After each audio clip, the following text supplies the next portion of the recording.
Hi guys, welcome back to my channel. So today is a very special day. Today is my husband and I's 1 year wedding anniversary. Yes, we made it to a year, guys.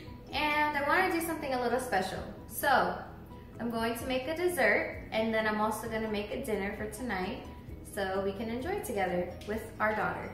Okay, so I'm going to get started with a cheesecake, and I'm going to put some strawberries on top. Let's get started. So the first thing we need to do is set the oven for 325 degrees. So I did that right now. So what you're gonna need for this recipe is a pie crust. We're going to do 2 Philadelphia cream cheeses, or whatever brand you wanna use. We're gonna use a ½ cup of sugar. We're gonna use a ½ teaspoon of vanilla and 2 eggs. The first step is to open the cream cheese. And today I'm going to be using my KitchenAid mixer. So that's why I have this bowl right here. If you don't have one of those, it's okay. You could still use like a hand mixer or something, same thing. All right, so I'm going to open it and I'm going to put that in there. I'm going to do the same right here. Oh snap, oh snap. Got it.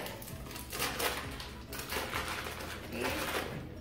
So my husband loves cheesecake. I never really was like a cheesecake fan because I never really ate it as a kid.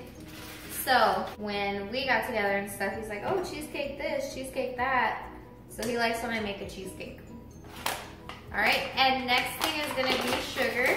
We're going to pour a ½ cup in here. And then we're going to use a ½ teaspoon of vanilla. Okay, so we got that done.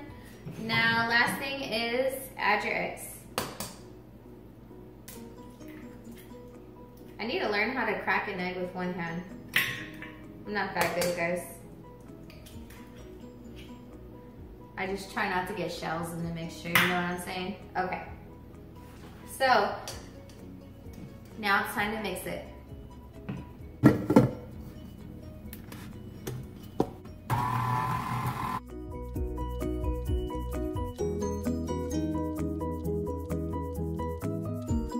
Okay guys, so now that we have that all mixed up, I'm gonna go ahead and pour that into our pie crust. All right, let's pour this in. Okay, so now that we have that there, I'm gonna go ahead and smooth this out. See, I like to get the crust that's already pre-made. It's just a little easier that way. Okay guys, so that's our cheesecake right here. Now we're gonna go ahead and bake it at 325 degrees for about 40 minutes. Okay guys, so now that we have our cheesecake in the oven, we're gonna go ahead and prep our strawberries for the top.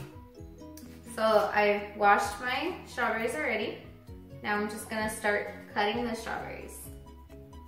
I just want them kind of like into small pieces, and we're gonna add them in this bowl.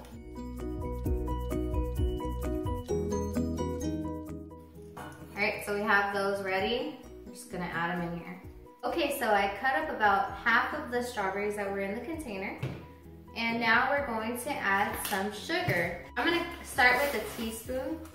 And what this is gonna do is it's gonna help the strawberries sweat a little bit, and it's gonna create like a strawberry syrup. So we just put that in there and then just kind of mash them a little bit. Probably easier with a fork. I'm gonna go ahead and add 1 more teaspoon.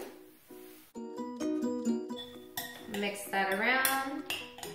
Okay, just like that. And then we're gonna cover it and put it in the fridge until we're ready to use it. Okay, so our cheesecake is done. It baked for about 45 minutes, and I had it cool down for about 20 minutes or so. Okay, so now I'm going to go ahead and add the strawberries on top of the cheesecake. And then I'm gonna go ahead and spread them out.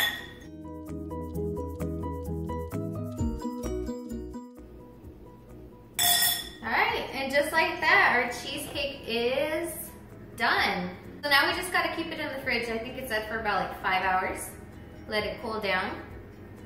All right, but yeah, that was so easy, wasn't it? Comment down below if you tried this recipe out.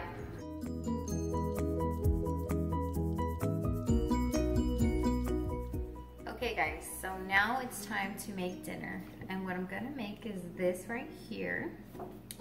This is the fettuccine roasted fennel.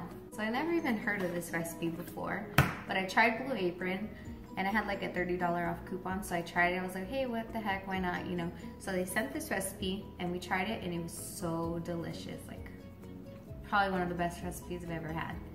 And we really wanted to try it again. We've been talking about it ever since. Like, when can we make this? When can we make this? But the thing is, this calls for ingredients that aren't even at the store. Now, I see what you're doing there, Blue Apron. You really want us to keep coming back for you. That's why you use ingredients that are hard to obtain. Isn't that right? I'll wait. Okay. So, what's hard to obtain is this fennel, which it wasn't that hard because I found it at a different grocery store, not one that I usually go to, but at least I found it. At least I found it. And the next thing that's hard to find is a pink lemon.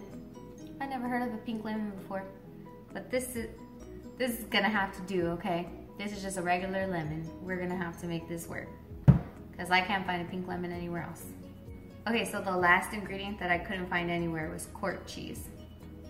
Never heard of that before, but thanks to Google, I found a substitute, and they said we could use Greek yogurt for a substitute of court cheese, which probably not gonna taste the same, but I think it's like the same consistency kind of thing. But I'm gonna add some parmesan cheese to give it a cheesy flavor. I don't know, we're gonna wing it, so hopefully it comes out good. So if you wanna see me make this recipe, keep watching. Okay, so the first thing I'm gonna do is I'm gonna cut all this extra stuff off right here.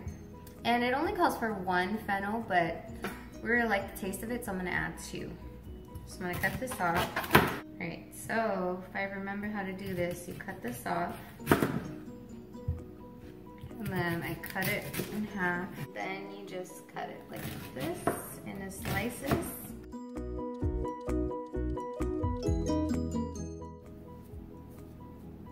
I'm getting dirty, guys. Don't mind my mess. Happens all the time when I cook.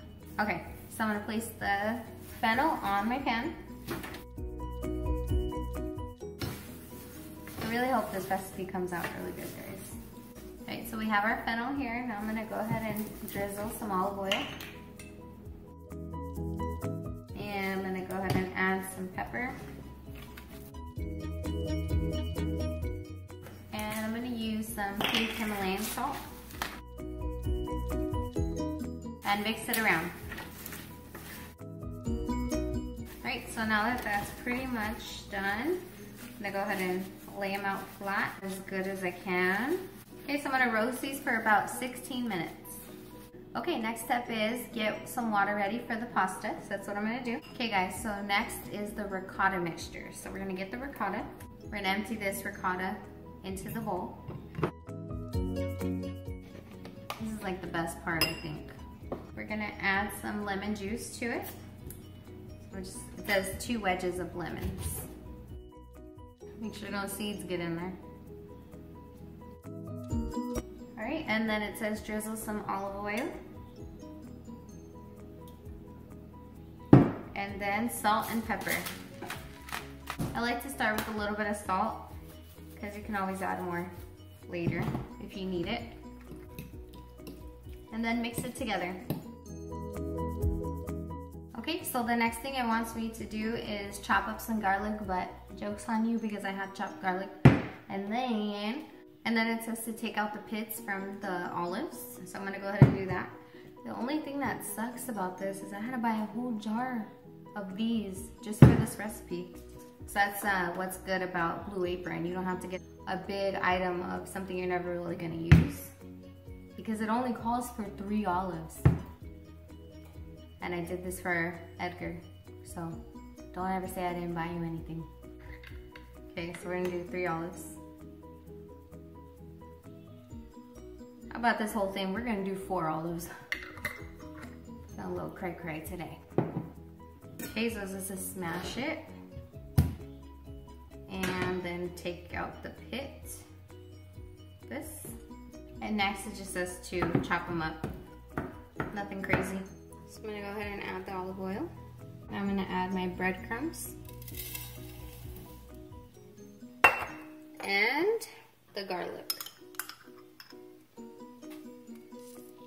I like a lot of garlic, so add as much as you like.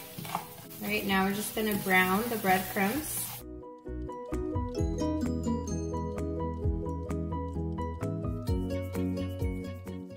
While I was browning the breadcrumbs, I added in the fettuccine pasta to boil.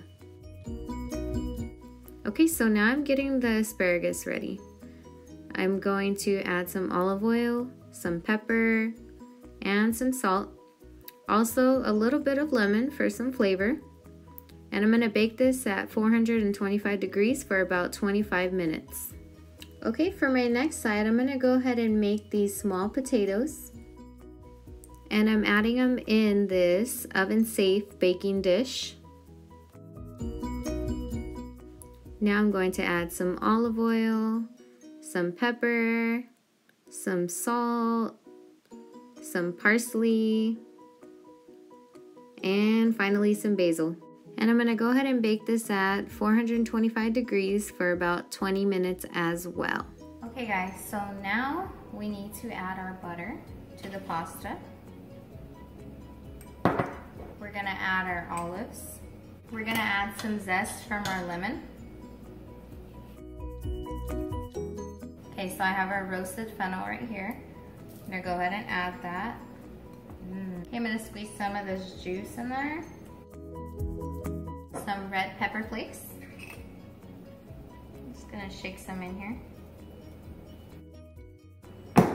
Alright, now I'm going to mix it together.